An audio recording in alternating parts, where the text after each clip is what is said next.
నేనైతే మాత్రం బ్రతుకుతా ఉండేదే రెండు కారణాలతో బ్రతుకుతా ఉన్నా. రెండు కారణాలే నన్ను బ్రతికిస్తా ఉన్నాయి. ఒకటి, వైఎస్ఆర్ కాంగ్రెస్ పార్టీ కార్యకర్తల యొక్క ప్రేమ కోసం రాచమల్లు బ్రతుకుతా ఉన్నాడు. మరొకటి, ఆ వైఎస్ఆర్ కాంగ్రెస్ పార్టీ కార్యకర్తలను సగౌరవంగా తలెత్తుకుని గర్వంగా నిలబెట్టేదాని కోసం రాచమల్లు బతుకుతా ఉన్నాడు. రెండవది, నన్ను బతికిస్తా ఉండేది ఏమిటో తెలుసునా? ఒకటి, మీ ప్రేమ నన్ను బతికిస్తే, రెండవది నన్ను బతికిచ్చేది ఏమిటో తెలుసునా?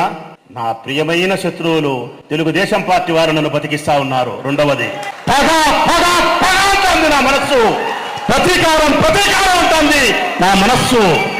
ఈ రాష్ట్రంలో వైఎస్ఆర్ కాంగ్రెస్ పార్టీ కార్యకర్తల నాయకుల పట్ల వాళ్ళు ప్రవర్తించే వైఎస్ఆర్ కాంగ్రెస్ పార్టీని అధికారంలోకి తీసుకొచ్చేదాని కోసం, నీ నాయకుడు జగన్మోహన్ రెడ్డిని ముఖ్యమంత్రిగా కూర్చోబెట్టేదాని కోసం శ్రమించు. తిరిగి 29లో పగ సాధించని చెప్తా ఉంది నా హృదయం.